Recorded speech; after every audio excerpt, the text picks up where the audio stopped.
My name is Michael, and you're tuned into the Wild Woman Show. I hope that you know you're at the Wild Woman Show. Hello. Okay, so here on Wild Woman, I will be showing you all my everyday. Sometimes I'll show you the whole day. Sometimes you'll just get bits and pieces. It'll be vlog like. Other times, like today's episode, I will be showing you how to do certain things to help you in your process of becoming a wild woman. Today we are going to be learning how to turn this lovely tarp, my trusty dusty tarp that's been with me for the majority of this process, into a tent. In the wild, you need to secure 3 things. First thing you need to secure is shelter, okay? Second thing you need to secure is water. Third thing you need to secure is food, okay? Your body can go, I believe, 1 week without water, according to Western medicine. I'm going to be saying that a lot. According to Western medicine, you can survive 1 week without water. You can survive 3 weeks without food. Okay?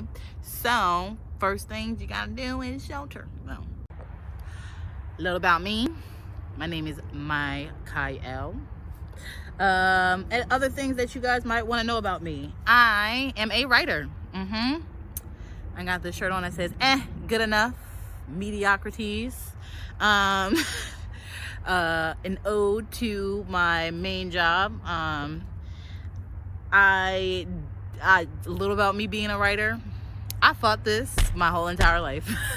Actually, I really wanted to be a writer when I was a kid, but I was told constantly that writing, that's not a job. You can't make money from writing, because apparently money is so important.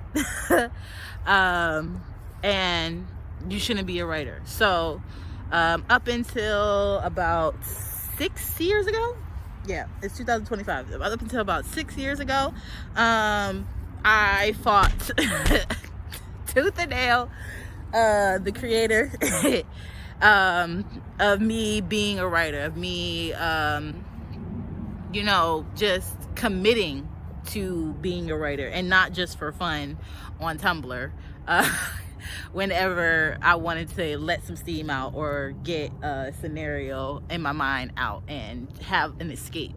And it has been a very, very interesting journey. So, as you guys continue to watch me, get to know me on here as a wild woman, if you ever see my name for any of my works, I would appreciate if you would also support me there too, because that is the main thing that I do. That is my main passion. That is my main calling, is to research, to understand people, to empathize with people, and to give you stories in which you can do the work of looking yourself in the mirror and loving and acknowledging and respecting every single part, good and bad, okay? Because that is, in my opinion, what a writer is supposed to do. We are supposed to look into the souls. We are supposed to look into the lives of other human beings.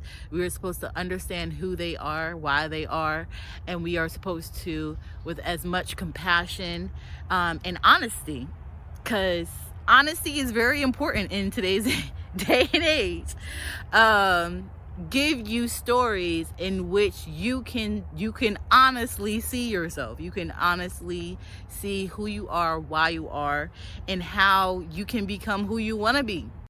Little about the anthropology. Those that don't know what anthropology is basically, again, kind of goes hand in hand with the writing, is the study of people, is the study of groups of people specifically, how we operate. Archaeologists are the most popular, I guess you could say, anthropologists, but I specifically am aiming, striving, and working towards becoming a cultural anthropologist. Now, what a cultural anthropologist does is we study how cultures work, our traditions, why people as group beings, as group thinkers, when we are in group settings, why we do things in a certain way, why we react to certain things in a certain way, why certain traditions are so important, why certain traditions have died off, and why certain traditions have stood the test of time and been able to make it all the way to the modern world. My hope with becoming an anthropologist is that I will be a part of a group. I don't know if this group already exists or if this is something I'm going to eventually have to create, but I would like to be a part of a group of anthropologists that figure out how to get all of our cultures on this planet this one home we got to find a medium, a happy medium, like if in the Venn diagram, that little same space in the middle, I'm trying to figure out how to get to that same space in the middle so we can figure this shit out, because I want to have kids but not on the planet right now. Like the way that the planet is right now, I have no hope that having children will do anything other than stress me out more than I'm already stressed out. And again, go research. There are plenty, especially if you're in the US, there are plenty of reasons why that is my perspective. And I'm just gonna leave it at that. But yeah, so anthropology, I want to be a cultural anthropologist. I've grown up around all types of cultures my whole entire life. I'm from Jersey girl, and I had family and friends from the tri-state area, so Philly area, New York area, as well as all the major cities in New Jersey. Actually, if you know a Roland or a Russell in Glassboro, New Jersey, I recently found out that my great-grandfather, either my great-grandfather or my great-great-grandfather, along with my in-laws via my great-aunt June, the Russells had founded Glassboro, New Jersey. So that's a little fun fact tidbit about me and my history. It's not part of the reason why I want to become an anthropologist, but it has become a factoid that has kind of added like a lot of fuel to my fire of figuring out how to do what it is that I want to do. All right, so yep, that's me. This photo was recently taken during a ceremony honoring my family's contribution to the founding of Glassboro, New Jersey. This is my great uncle Sylvester, my grandfather's brother, who received the commendation on behalf of the family, standing next to a picture and biography of his father, Johnson Rowland. Due to the sirens in the background of a lot of these videos, as well as me needing to get this episode to a much shorter length than where I started, y'all are gonna see this little floating head a lot, okay? So first things first, in preparing yourself and setting up your area, you want to clear any sticks or acorns like you see me doing. That is going to make sure that you are not uncomfortable when you lay down or you sit down to enjoy what you have created. Next, you want to get your supplies, which is going to be one tarp. Go according to your height. I will put that in the description below. You're going to need 6 to 8 pegs. You're going to need a stick, preferably not from the ground. You want to get something that's like sticking up and has airflow around it so that you don't pick up a moldy one that'll snap at the drop of a hat, as well as a piece of cloth or an old t-shirt you don't mind getting dirty, and a 50-foot rope in order for this to work for you. Now, I do recommend 8 pegs to be comfortable enough to use 6 of them to set up your tent, secure it, and 2 extra to close yourself in once you are finished, and if it like rains or anything like that. And then in another video later down the line, I will be doing a whole nother episode on the versatility of trash bags.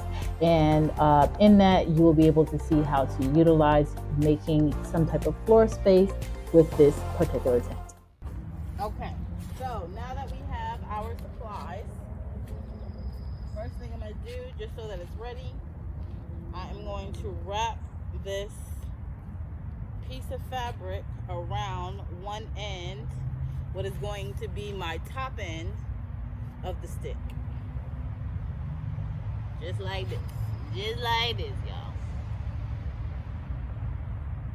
Sorry if I'm not all the way in the frame the whole time.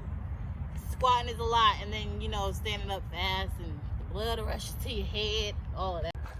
Okay, so I've got my tarp laid out. There we go. Got my tarp laid out. And opposite my tarp, let me come around.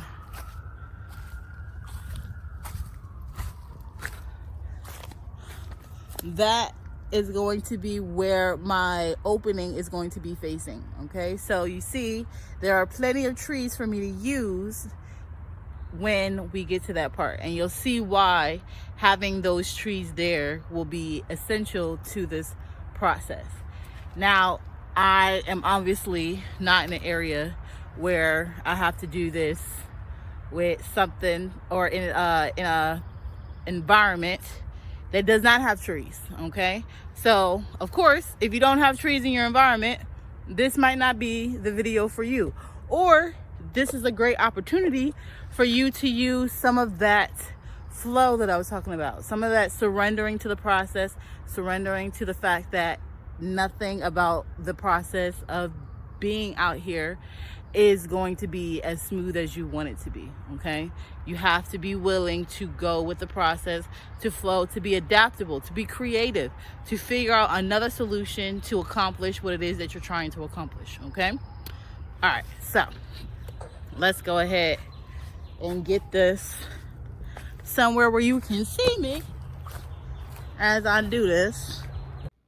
Y'all hear those disrespectful sirens. They only get louder and more disrespectful. Thank you for rocking with me this far. So far, so good. If anybody has any pointers or videos that I can watch to make this a better experience next time, I will be looking in the comments for those. Appreciate y'all for looking out for the kids. All right, back to what is happening on the screen. So I am securing 6 pegs to create the tent. In this part of the process, I'm only going to be using half, so 3 of the pegs that I'm using to create the tent to secure one side. So that is at least 1 or 2 to secure a full short side, and then 1 or 2 to secure half of the long side in the back. Now, I do want you to make sure that when you do put the pegs down, you see these holes that are there, that there is no more than 2 holes in between each peg, which helps to create that secure tension that we are looking for. So, now, with our stick, we are going to use this in the center of our tarp. Okay, I don't know if y'all can see up in here. This is a stick, and I'm placing it in here. So I'm creating tension on the tarp from the pegs that I have already placed in the ground. Okay, and I am pushing the stick to hold against the tension like that.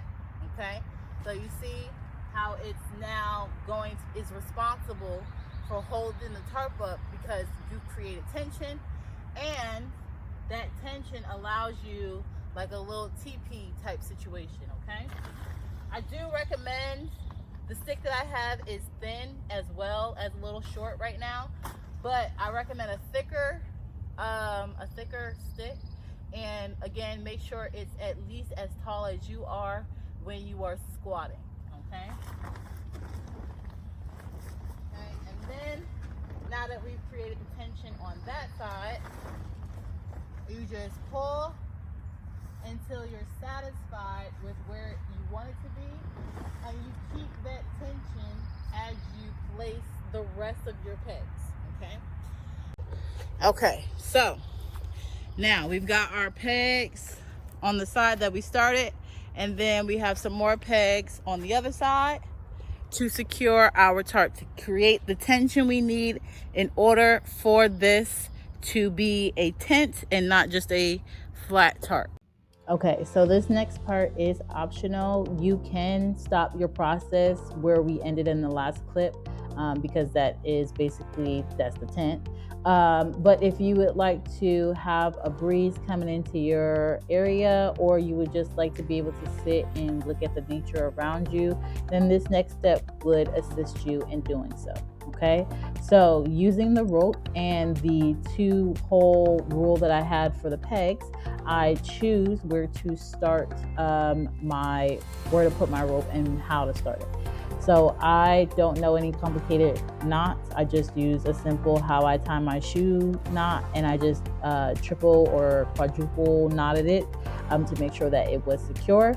And then using the tree line that we chose, I am going to wrap the rope around them in order to both create tension and keep the opening open, as well as making sure that this long rope is not just like hanging all about inside the tent.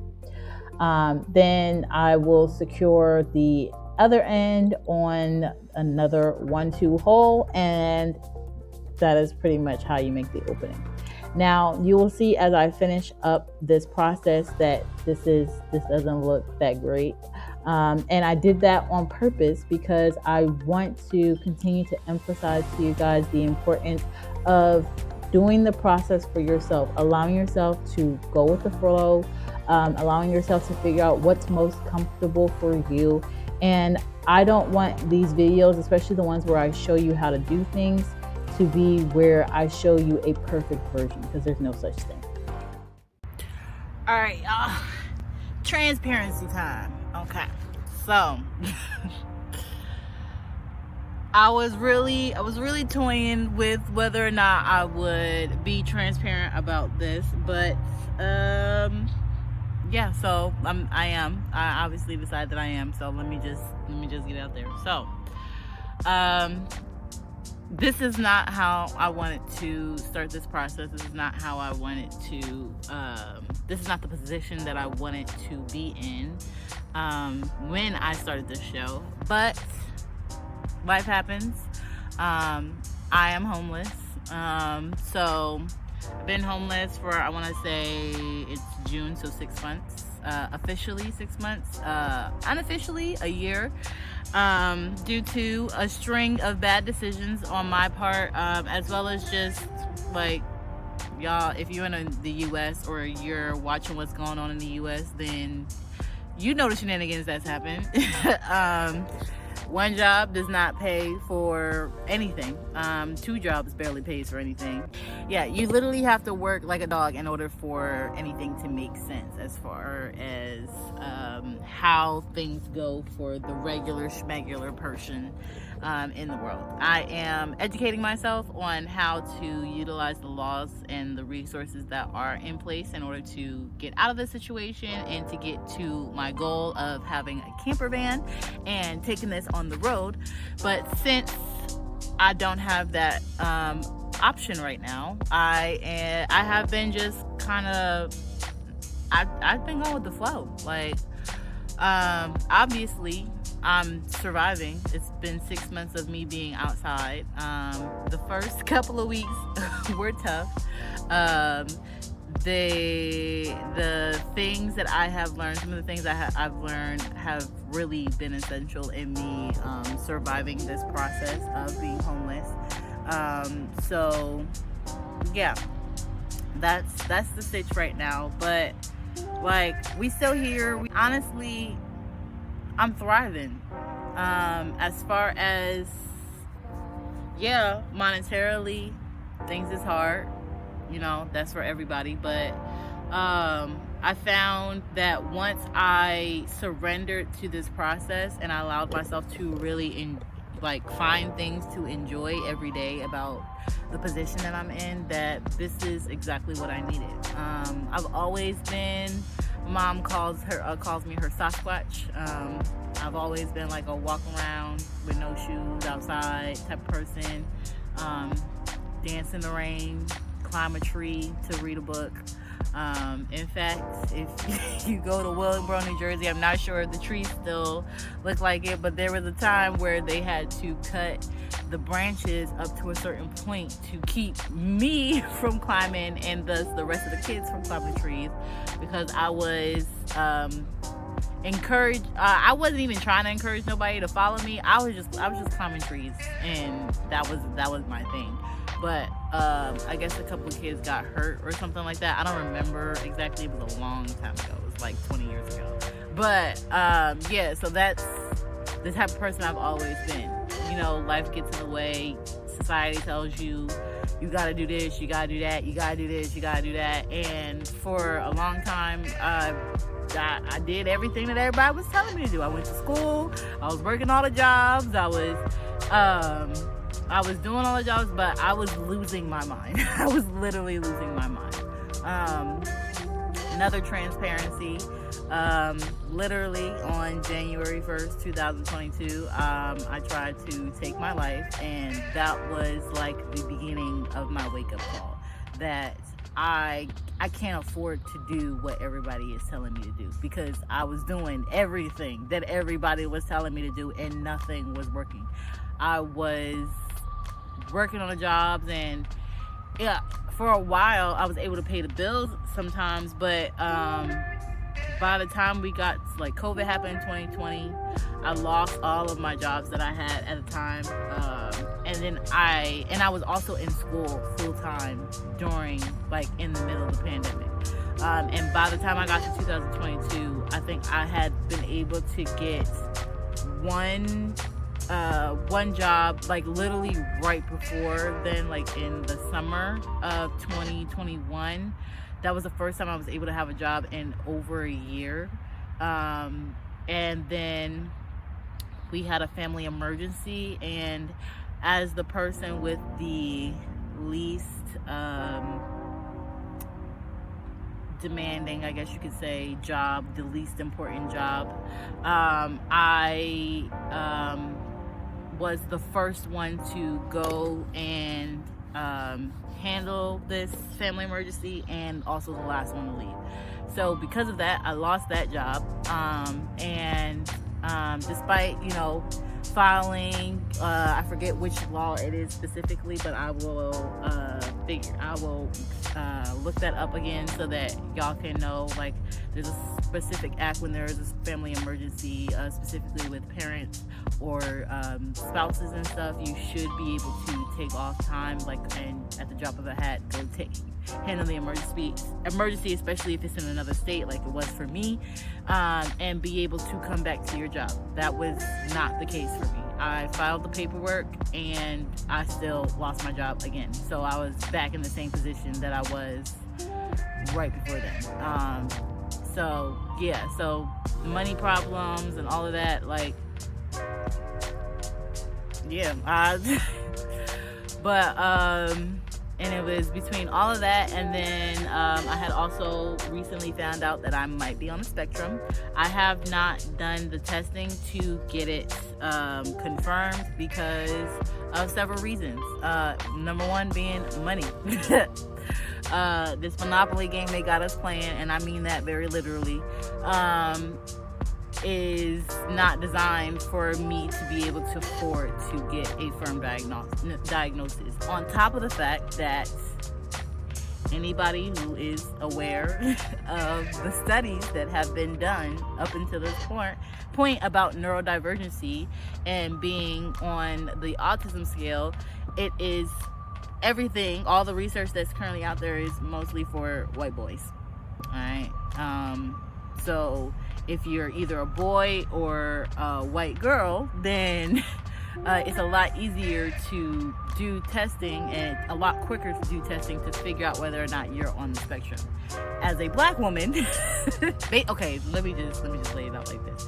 Basically, the only way for me to figure out if I am on the spectrum and what part of the spectrum I am on, if I have ADHD, autism, or ADHD, I have to take a whole bunch of tests to figure out what I'm not in order to hypothesize what I am.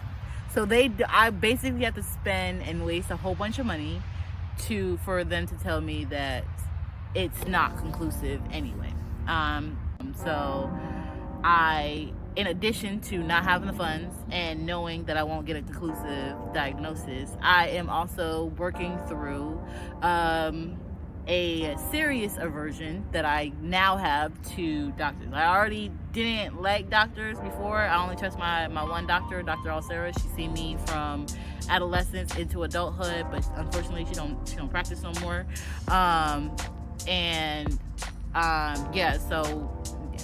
So transparency, I'm homeless. I might be on the spectrum. And I don't trust doctors. And honestly, it's for the best, I think, because even though I haven't been able to do the process of getting a diagnosis or anything like that, surrendering to being homeless, like this process, surrendering to the child within me, the kid that used to walk around without no shoes in nature, no problem, used to climb trees, no problem, without a second thought, that was so in tune with nature that I was always seeking it out, actually helped me with my mental health. Like, yes, I'm still looking for someone that I can trust to be able to talk to on a regular basis, to have check-ins and all of that, because it is a concern for me that I will return to January 1st, 2022. But honestly, going to sleep to crickets, waking up to bird songs and the sunrise, watching it filter through the trees, being able to look at all this green every day has done wonders for my psyche. And I am absolutely looking forward to the day that I get to walk out of this city, because at this point, the only thing that is jeopardizing my mental health is whenever I go and have to do any of the things that I have to do in the city with other people around, because mob mentality is real, and that'll be a story for another day. But yeah, so that's my transparency. That's how we got here, hopefully, prayerfully, and honestly, I'm knowing it. Y'all are gonna be able to watch me come from this part of the process of this show to where I do have my camper van, where I get it all souped out and I get everything that I thought that I was gonna be able to have when I started this, and I'm going to do everything that it is that I say I'm going to do, because that's the type of person I am. So thank y'all so much for watching. If you decide to support, thank you for supporting. I do have some merch that I will show you guys in the next episode to see if you like the designs that I already have, or if you would be interested in purchasing anything if I were able to get my store up and running, and we can go from there. Thank you for being on this journey with me. Thank you for allowing me the opportunity to show you that you are capable. Just because you ain't never been in the woods, just because you never gave in to the opportunity to camp, just because nobody ever showed you how to do this, doesn't mean you are not capable. It just means that it's something new for you. And remember that you have the blood of people. You have the DNA, the bone structure of people that have already done this. That is something that you can use to remind yourself that you are capable. You are absolutely capable. Because if they were capable, if they were able to not only survive in these environments, but thrive in them, so that we could be here today and have the option. We have the option to be out here, to connect to our home, the earth. That's our real home. All of us got the same home. We all living in the same house, all right? So use this. Connect to yourself, connect to your people, connect to your ability, your skills, your intelligence, your creativity. Connect to you, man. All right? I'm gonna stop preaching now. Y'all go and find you something like this to go and just, even if it's just for 20 minutes a day, okay? At least 20 minutes a week. That's what start you out there. 20 minutes a week. I promise you, being in this area, I know I said I'm homeless. I am homeless. It's a fact of this society that my current state of things, this is not a home to our society, to U.S. society. But I have created a home. Home is now within myself. Home is now planet Earth. Okay? And that is something that I have been blessed to come to the understanding of. So you take the same opportunity and enjoy your home. Look at your home. Take in the fact that your home has been providing for you, has been protecting you, despite all of the things that we as a collective human race done to destroy her, okay? To destroy Mother Earth. She's still providing and protecting for us in ways that she has been depleted and given ample opportunity not to provide for us, okay? All right, so go love on yourself. Go take some time for yourself. Go connect with yourself and keep it breezy, man. Keep it breezy.